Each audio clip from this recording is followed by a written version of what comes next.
69वां सर्ग। दल बल सहित राजा दशरथ की मिथिला यात्रा और वहां राजा जनक के द्वारा उनका स्वागत सत्कार।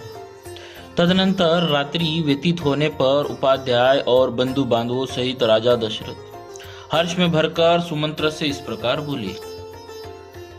आज हमारे सभी धनाध्यक्ष खजांची बहुत सा धन लेकर नाना प्रकार के रत्नों से संपन्न हो सबसे आगे चले। उनकी रक्षा के लिए हर तरह की सुव्यवस्था होनी चाहिए। सारी चतुरंगिनी सेना भी यहाँ से शीघ्र ही कूच कर दे। अभी मेरी आज्ञा सुनते ही सुंदर सुंदर पालकियां और अच्छे अच्छे घोड़े आदि वाहन तैयार होकर चल दे। वशिष्ठ, वामदेव, जाबाली, कश्यप, दीर्घजीवी, मार्कंडेय मुनि तथा कात्यायन ये सभी ब्रह्मर्षि आगे आगे चले। मेरा रथ भी तैयार करो, देर नहीं होनी चाहिए।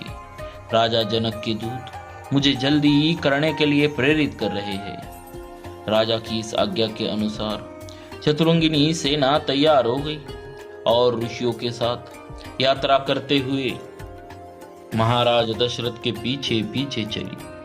4 दिन का मार्ग तय करके वे सब लोग विदेह देश में जा पहुंचे। उनके आगमन का समाचार सुनकर श्रीमान राजा जनक ने स्वागत सत्कार की तैयारी की। तत्पश्चात आनंद मग्न हुए राजा जनक बूढ़े महाराज दशरथ के पास पहुंचे। उनसे मिलकर उन्हें बड़ा हर्ष हुआ। राजाओं में श्रेष्ठ मिथिला नरेश ने आनंद मग्न हुए पुरुष प्रवर राजा दशरथ से कहा, नरश्रेष्ठ रघुनंदन, आपका स्वागत है। मेरे बड़े भाग्य जो आप यहाँ पधारे। आप यहाँ अपने दोनों पुत्रों की प्रीति प्राप्त करेंगे जो उन्होंने अपने पराक्रम से जीत कर पाई है। महातेजस्वी भगवान वशिष्ठ मुनि ने भी हमारे सौभाग्य से ही यहाँ पदार्पण किया है। ये इन सभी श्रेष्ठ ब्राह्मणों के साथ वैसी ही शोभा पा रहे हैं जैसे देवताओं के साथ इंद्र सुशोभित होते हैं। सौभाग्य से मेरी सारी विघ्न बाधाएं पराजित हो गई। रघुकुल के महापुरुष महान बल से संपन्न और पराक्रम में सबसे श्रेष्ठ होते हैं। इस कुल के साथ संबंध होने के कारण आज मेरे कुल का सम्मान बढ़ गया। नरश्रेष्ठ नरेंद्र, कल सवेरे इन सभी महर्षियों के साथ उपस्थित हो। मेरे यज्ञ की समाप्ति के बाद आप श्री राम के विवाह का शुभ कार्य संपन्न करें। ऋषियों की मंडली में राजा जनक की यह बात इस प्रकार श्री वाल्मीकि निर्मित आर्ष रामायण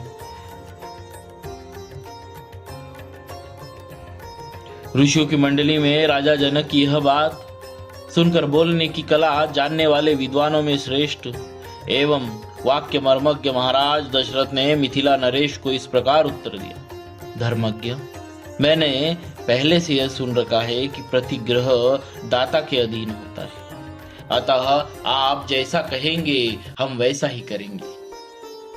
सत्यवादी राजा दशरथ जी का वह धर्मानुकूल तथा यशोवर्धक वचन सुनकर विदेहराज जनक को बड़ा विस्मय हुआ।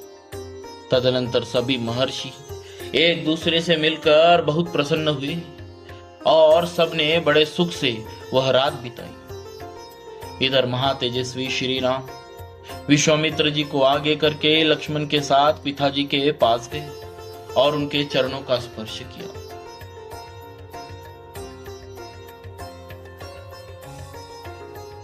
राजा दशरथ ने भी जनक के द्वारा आदर सत्कार पाकर बड़ी प्रसन्नता का अनुभव किया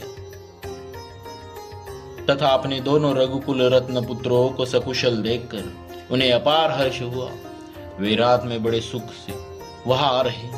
महातेजस्वी तत्वज्ञ राजा जनक ने भी धर्म के अनुसार यज्ञ कार्य संपन्न किया तथा अपनी दोनों कन्याओं के लिए मंगलाचार का संपादन करके सुख से वह रात्रि व्यतीत की। इस प्रकार श्री वाल्मीकि निर्मित आर्ष रामायण आदि काव्य के बालकांड में 69वां सर्ग पूरा हुआ। बोलिए श्री सीताराम जी महाराज की जय। भक्तवत्सल भगवान की जय।